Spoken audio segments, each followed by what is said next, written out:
Today, we tend to associate race with skin color. But what did race mean in the medieval era? That's what we're finding out today. Hello and welcome to the Medieval Grad Podcast. It's a podcast brought to you by medievalists.net, where we meet and chat with graduate students and sometimes early career researchers from all over the world to learn about the new trends and the future of research in medieval studies. I'm Lucie Laumonier, a medieval historian and your host, and today I'm chatting with Tirumular Narayanan, who's doing his PhD in art history at the University of Wisconsin-Madison under the supervision of Dr. Thomas Dale. Drew, hello. Thank you very much for being here. Thank you for having me on. First, tell us about yourself and what sparked your interest in the Middle Ages. Yeah, I'm the son of two Indian immigrants who came to the States back in the 90s. And neither of my parents had any, not even high school, these sort of high school level education. And my dad really taught himself how to learn English by watching the sort of great epic films of the 1950s and 60s. And while these were not necessarily medieval films, the visual culture that I was raised in kind of primed me to be interested in the stuff. So in middle school, I think I picked up Howard Pyle's, illustrated King Arthur, and from there I was kind of stuck. But yeah, definitely that bonding with my father, even in stuff like spaghetti westerns, which contain a kind of medievalism in them, right? All of this stuff just put me on that path. Yeah, the epic, the stories. So let's talk about your current project. Your current project looks at French depictions of the so-called Saracen characters, both historical and imagined, in 14th and 15th century French manuscripts. You're interested in the nuances of race in the Middle Ages, as well as the memory of the Crusades as featured in these French manuscripts. And this is not a new topic for you, because your master's thesis, which you did at California State University, was entitled White Saracen, Black Muslims, and Brown Hafsid, Imaginations of the Saracen Prince in the Grande Chronique de France. That was a long intro. My first question for you is a broad one and the double-barreled one. So that's very tricky. What did race mean in the Middle Ages? And how does race intersect with the figure of the Saracen, which is pretty much a white European construct? So I guess strictly speaking, the term race is anachronistic to the Middle Ages, right? There's a 16th century term that is used to describe animal husbandry. But as Professor Geraldine Hang has recently demonstrated in her wonderful book, The Invention of Race in the European Middle Ages, the term race can be productively used to think about medieval geopolitics. And I'm going to completely butcher Professor Hang's syntax in her own definition of race, but I think race is a structural relationship for the articulation of and management of human differences rather than a substantive content, right? So race is a fantasy, right? Race is a fiction, race is a fantasy, but has political consequences, right? And so in the Middle Ages, while they did not have sort of 18th century notions of biological race, they were certainly anxious about sexual mixing with religious others. And those are the lines on which race is construed in the Middle Ages, is religious difference. Now, in regards to Saracen, well, the term Saracen indicates the invention or the construction of race in the Middle Ages, as several scholars have now demonstrated or pointed out.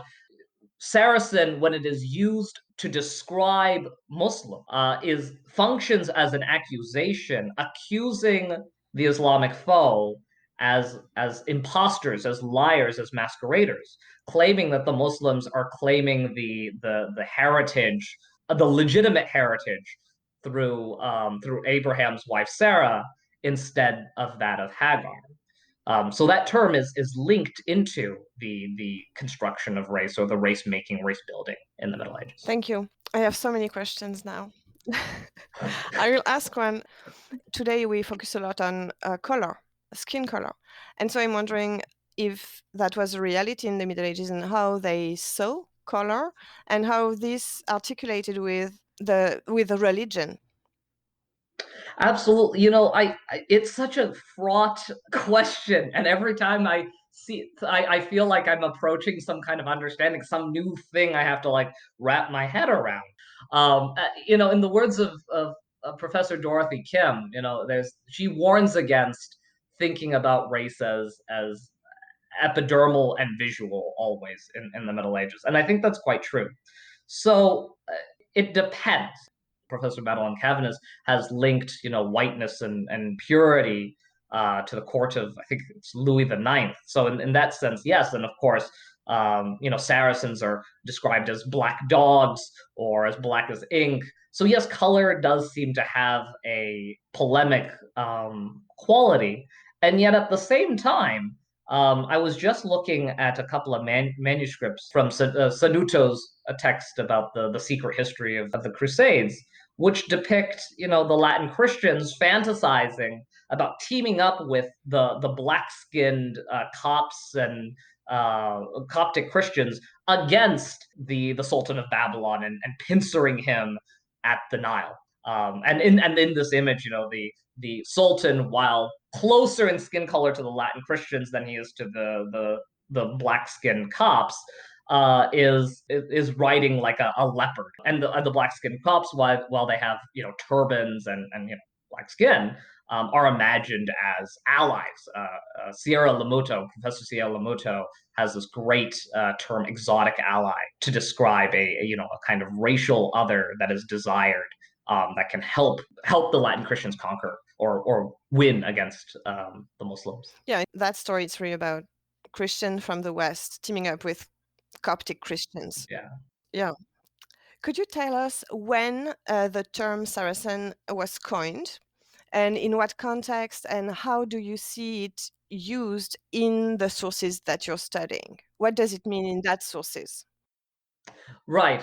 So, from what I understand, Saracen actually is a term that predates the Middle Ages and is used to describe Latin term used to describe pre-Islamic Arabs and Persians, and kind of gained this, sort of faux etymology in the Middle Ages in the 11th and 12th century, when the Christians are coming into contact with or increasingly used in the 11th and 12th century, when the Latin Christians are engaged in crusade.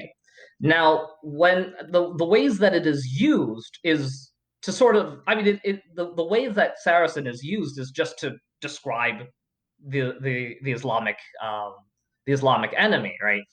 They're not calling them Muslims, right? They're, if what is also interesting about this term, Saracen, is that this term kind of condenses various polities into one single term, right? Both East and West, both the Iberian Muslims, condenses Mamluks with Fatimids, with, multiple dynasties, right? So it doesn't account for those differences.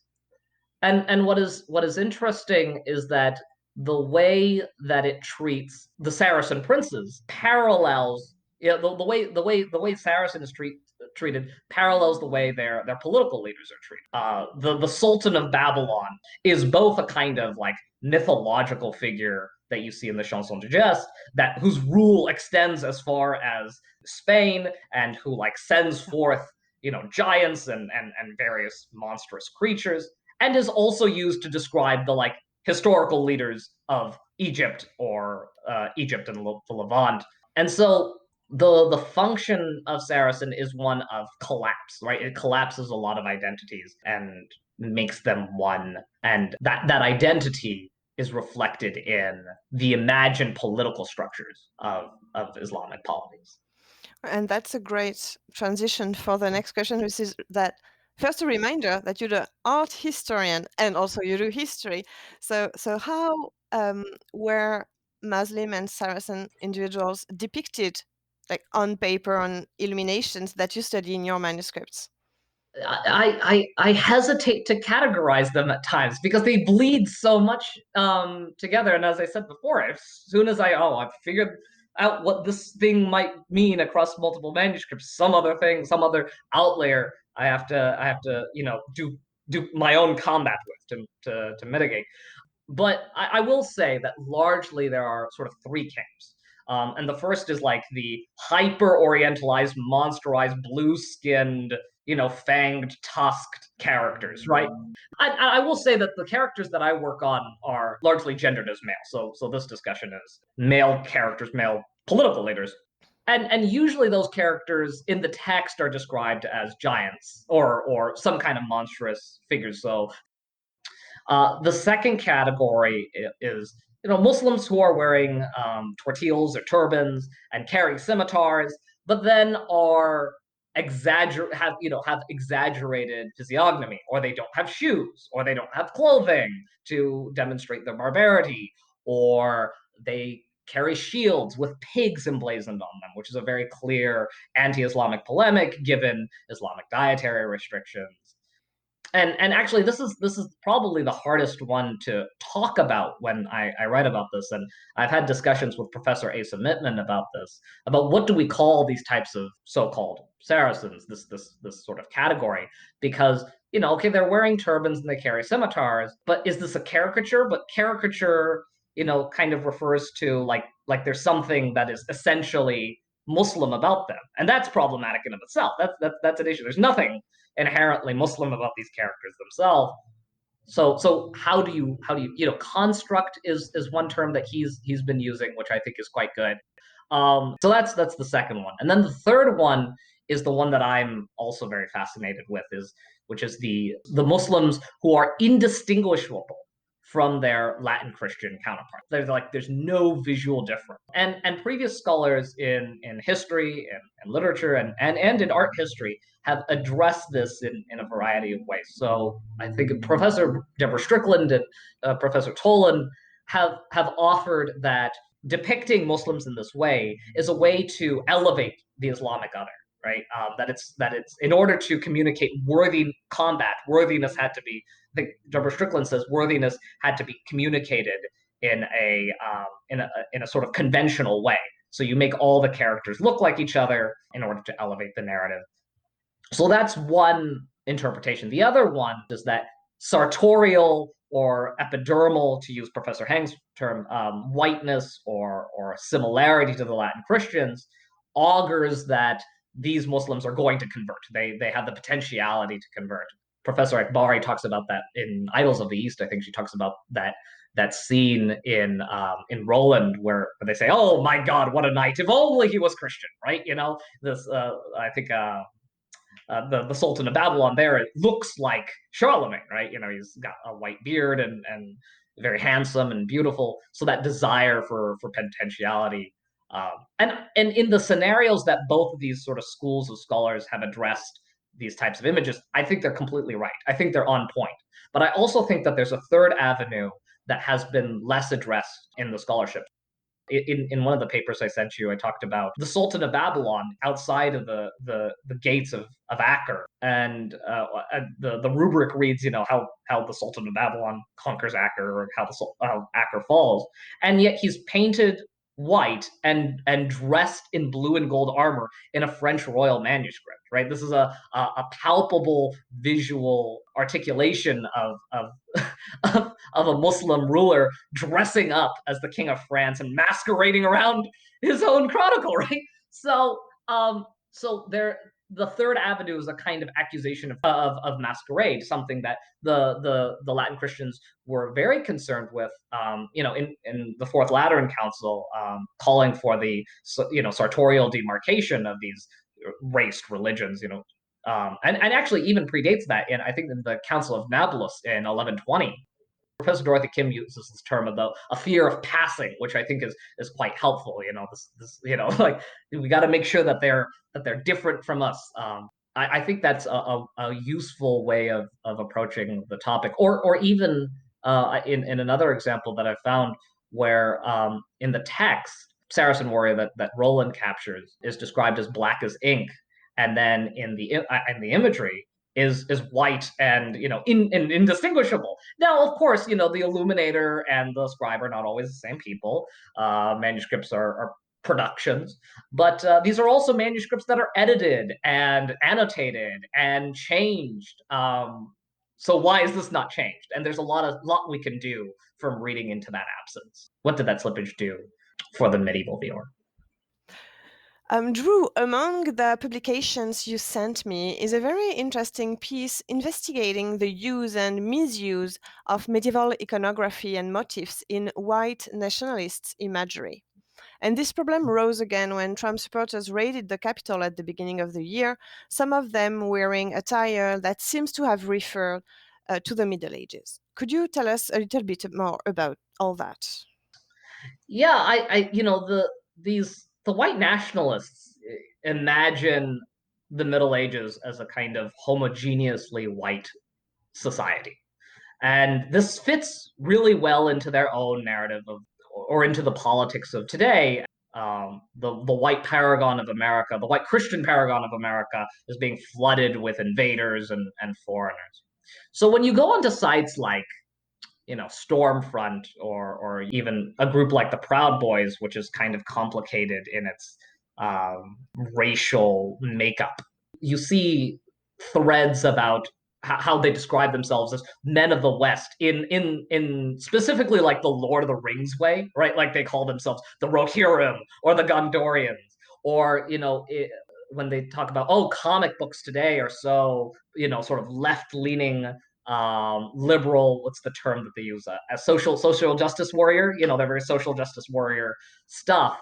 What should I read, and they reference Conan the Barbarian stories, which is from the 30s, right? But this is it's a story of a white barbarian who slaughters orientalized sorcerers and black cannibals, and also fights against the kind of white decadent society as well, which can serve as a really serves as an analog for the white liberal, right?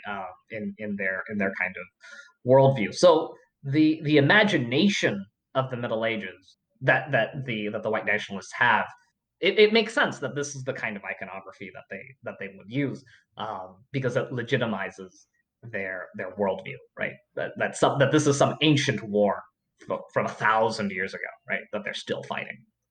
Yeah, and it's not just in the US. Like I'm from France, and the white nationalist party has used a lot in the past the image of Joan of Arc, and she didn't partook to the Crusades, but it's still kind of an icon of a Christian, white, traditional past society. and and it's not even just a European thing. I mean, I'm Indian, and I follow Indian politics quite closely. And if Modi has effectively issued pogroms against Muslims in Delhi in the last few years, or at least not him directly, but ministers in his government, and even the visual culture of Indian film. There was a Hindi film from 2018 called Padmavat, and it depicts this Hindu kingdom being besieged by a particularly vicious and rapacious and bloodthirsty and cowardly Muslim king, right? So the propaganda of using the sort of scenarios set in the 12th century, 13th century in order to legitimize the politics of today is kind of a bit of a global medievalism. Yeah, and what do you think that medievalists could do to kind of debunk that kind of misuse of the past or misinterpretation of the past? Well, that's the problem, I think, is that part of their construction of the Middle Ages is informed by previous scholarship in medieval studies that constructed the Middle Ages as a completely white society. So Um, maybe they should read the new books. right. I think in the scholarship we're moving towards the global Middle Ages, or some people debating these terms, hemispherical Middle Ages and whatnot. Um, and that's great. I think it's wonderful that we're making that move and that shift, and something I very much want to further. But I also think it's very important to like write op-eds to the general public, because nobody's going to read our scholarly articles. And of course, that's becoming very very popular to do. And actually, I myself have just co-authored a current affairs article that's coming out in the July-August Great. issue with my friend, a wonderful PhD student in the history department at Fordham, Benjamin Bertrand, talking about the white nationalist appropriations of the Middle Ages as well in response to January 6th.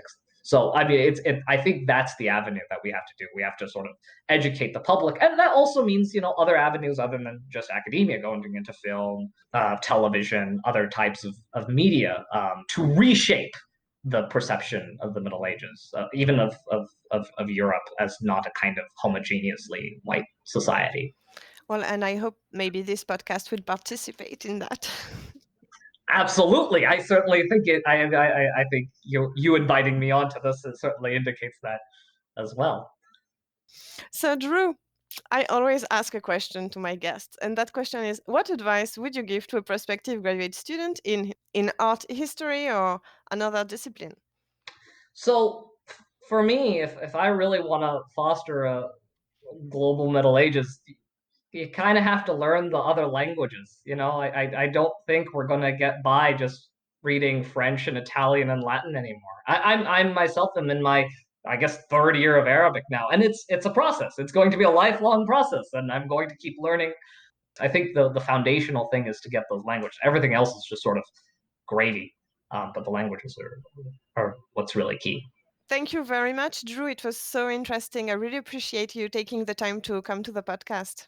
Thank you for having me on. I really appreciate the opportunity. That was Tirumular Drew Narayanan, a PhD candidate in art history at the University of Wisconsin-Madison. His info are in the show notes. Stay with us because the Medieval Grad podcast isn't over yet. It's time for the second segment of the episode where I talk with Peter Konieczny from medievalist.net. Hi, Peter. How are you? What did you think of the interview? It's an important topic to talk about, and I do a lot of research on the Crusades, so like a lot of this comes in like the ideas of what referring to medieval Arabs as Saracens is really quite common. So it's something that like I've been talking about quite a bit in the last 5 years or so, and with good reason, right? We're kind of trying to understand more about issues of race in our own time, so we tended to look back into the Middle Ages. Yeah, and it's also an important topic because sometimes when we think Middle Ages, so first a lot of people will think Europe and not necessarily Middle East or Africa or Asia, when the Middle Ages existed like kind of everywhere, though it is a modern construct and modern European construct. But the other thing that people sometimes tend to think is that the European Middle Ages were by essence white, which they were not. And so of course they were not white in the Middle East or in North Africa, but in Europe, there were people of different skin color, of different religion, who lived together, sometimes peacefully, sometimes not. And so it's not a novel topic. And it's important to keep in mind that the Middle Ages were not as white and as Christians as we might think. Yeah, I think there was the kind of perception, and that really comes on from like 19th century, is like you were in England, your only exposure was to other like people, that your neighbors and English people, and you didn't have any knowledge or ever met anyone from even France would be so far away, right? Like but like to understand like there's people like from Africa or Asia, things like that. And we're doing more genetic research that's kind of proving that otherwise, right? Like we see that more and more, and historians have been looking at like, hey, taking a look at sources and say, hey, wow, there are a lot of connections and a lot of interactions. So I think this kind of falls in that kind of same vein of that kind of area. So yeah, quite good. Yeah, and people actually traveled a lot in the Middle Ages. Sometimes we feel like they were very still at the same place and did not travel a lot because it was complicated. But it was not the case. Like, just think, I don't know, of Marco Polo, who actually went all the way to Asia.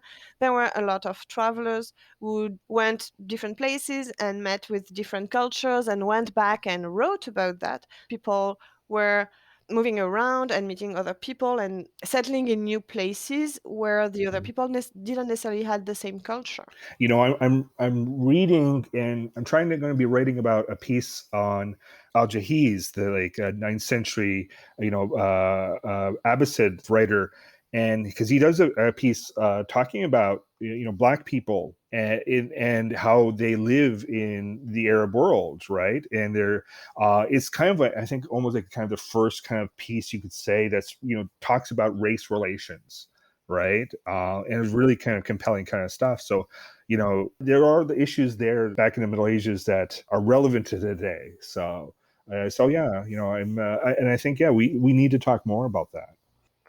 Yeah, and there are a lot of books right now written about the topic, so about the topic of Black people in the Middle Ages, Christian-Muslim relations. But there is also a relatively recent book by Kim Phillips, which is called Before Orientalism, which is extremely interesting and talks about the white perception of Asian people and the roots of Orientalism, which is a more 19th century or early modern, really connected to colonization. And it's a very good read, very interesting, and I highly recommend it. Yeah, and we point out the Invention of Race by Geraldine Hang. It was mentioned in the talk, so that's also another kind of key book. If you're looking to sort of get online, Medieval POC, there's a Tumblr that's been really popular. It just kind of talks and shows like images of people of color, like that come in medieval artwork, and it's a ton of evidence that reveals interconnections. Yeah. Thank you very much, Peter. Thanks. You are listening to the Medieval Grad podcast brought to you by medievalist.net. If you want to support us and this podcast, you can subscribe to our Patreon, patreon.com/medievalists. You can get a lot of very neat benefits on Patreon, including being able to hear these episodes early. We love doing this show and we really appreciate your help. I'm Lucie Laumonier. You can find me on Instagram. My handle is @thefrenchmedievalist. And you can also look me up on academia.edu. Thank you for tuning in. Goodbye. Au revoir.